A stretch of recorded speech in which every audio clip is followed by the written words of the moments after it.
मैं हूं देश रघुवंशी और आपको बता दें कि ऐसी पुस्तक जिसके अंदर अंबेडकर साहब के जो महान कार्य किए गए हैं उसका वर्णन है और यह भी बताया गया है कि अंबेडकर साहब ने कैसे महिला सशक्तिकरण की बात करी, श्रम की बात करी और गरीबों के हितों की बात करी। ऐसे ऐसे कानून बनाए जिससे देश का भला हो और यह भी उसमें कहा गया कि अगर देश के अंबेडकर साहब प्रधानमंत्री होते तो विकास कुछ और होता। आपको बता दें ये जो पुस्तक है अपने आप में कुछ कहती है। इसके राष्ट्रवादी चिंतक और लेखक बसंत कुमार जी हमारे बीच मौजूद हैं और आपको बता दें साथ ही साथ आप भारत सरकार के पूर्व उप सचिव रहे हैं और भाजपा के नेता भी हैं।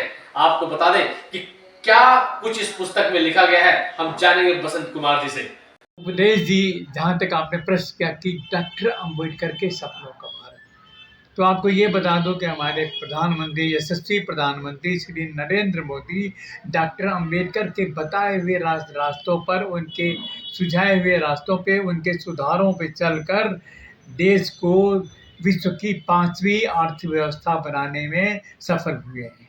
इवन आपको बता दूं कि डॉक्टर अंबेडकर की 125वीं जयंती के अवसर पर प्रधानमंत्री ने पार्लियामेंट का विशेष अधिवेशन बुलाया था और विशेष अधिवेशन में बोलते हुए नरेंद्र मोदी ने डॉक्टर अंबेडकर को याद करते हुए कहा था कि चाहे हम किसी भी दल में हो, कहीं भी हो, जब भी हमें अपने समर्थन में या दूसरे के विरोध में कोई बात कहनी होती है तो हम डॉक्टर अंबेडकर द्वारा कही हुई बातों को कोट करते हैं। तो यह है कि डॉक्टर अंबेडकर के सपनों का भारत की मेन थीसिस। और दूसरी बात यह है कि अगर डॉक्टर अंबेडकर देश के पहले प्रधानमंत्री होते तो देश का स्वरूप क्या होता, वही इस किताब में देने की कोशिश की गई है। उपदेश जी, जहाँ तक इस पुस्तक का है अंबेडकर के सपनों का भारत, इसके बारे में मैं बता दूं ये कहाँ से शुरुआत हुई। कॉन्स्टिट्यूशन क्लब में एक मेरी पुस्तक का विमोचन था, दैट वाज अंबेडकर राष्ट्रवाद। तो उसमें मुख्य अतिथि के रूप में डॉक्टर विभूषण डॉक्टर बिंदेश्वर पाठक आए हुए थे।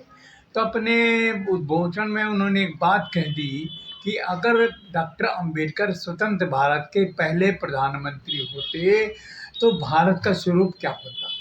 तो आपको ये बता दूं, अगर वो डॉक्टर अंबेडकर देश के पहले प्रधानमंत्री होते तो पहली बात तो ये है कि देश का विभाजन नहीं होता, और अगर देश का विभाजन होता भी तो कम से कम यह है कि देश का विभाजन होता तो जनता का कंप्लीट ट्रांसफ़र होता।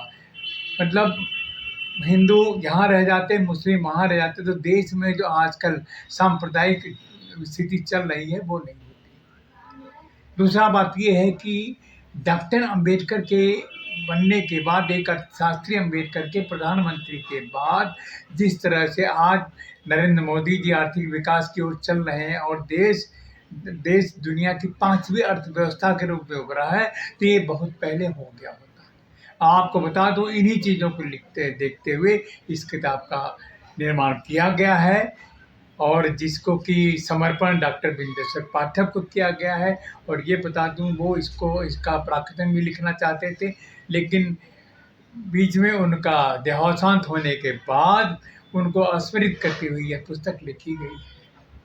अब ये बता दूं, डॉक्टर अंबेडकर जब वाइसराय काउंसिल के मेंबर बने, श्रम मंत्री, तो उन्होंने श्रम सुधार के लिए इतने काम किए।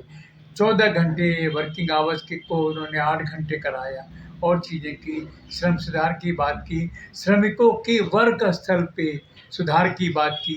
ये सब डॉक्टर अंबेडकर। फिर दूसरी बात आती है महिला सशक्तिकरण की। तो डॉक्टर अंबेडकर महिलाओं को बराबर की भागीदारी चाहते थे, वो समान वेतन की बात करना चाहते थे और ये भी चाहते थे कि जो संपत्ति है उसमें भी बेटों के साथ बेटियों का भी अधिकार हो। और इसके लिए उन्होंने अपना Hindu code bill law minister के रूप में बनाया था।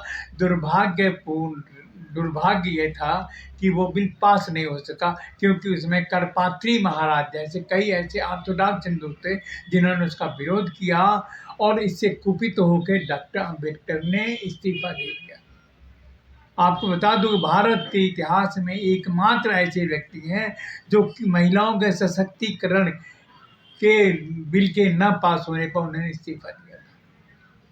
दूसरी बात आपको बता दूं, वो चाहते थे कि महिलाओं को समान काम के लिए समान वेतन मिले, समान अधिकार मिले। और उसके लिए नरेंद्र मोदी जी ने क्या बनाया, बैंकों से इनको जोड़ा और आज महिलाओं को जो भी है उनका, चाहे वो मनरेगा का पैसा हो और हो, सब उनके खाते में सीधे जाता है। फिर बात आता आपकी श्रमों की बात मैंने कर ली, महिलाओं की बात कर ली, अब औद्योगिकरण की बात करते हैं। क्योंकि डॉक्टर अंबेडकर का ये मानना था कि शहरों में ही औद्योगिकरण हो सकता है, और जब शहरों में औद्योगिकरण होगा तो जो हमारी खेती है उस पर बहुत ज़्यादा जोर नहीं पड़ेगा, क्योंकि सिंपली कृषि के बल पे कोई परिवार विकास नहीं कर सकता। तो उसको अगर एक सपोर्ट सिस्टम मिलेगा, तो सपोर्ट सिस्टम कहाँ से मिलेगा कि उद्योगों से। जब उनके घर के लोग औद्योगिकरण पे जाएंगे, उद्योगों में काम करेंगे, तो उनका विकास होगा। और एक बात और डॉक्टर अम्बेडकर चाहते थे कि जो महिलाएं हैं, गरीब हैं, वंचित हैं, ये सिंपली जॉब सीकर्स ना बने, किसी के यहाँ नौकरी ना मांगने जाए, बल्कि जॉब प्रोवाइडर बने।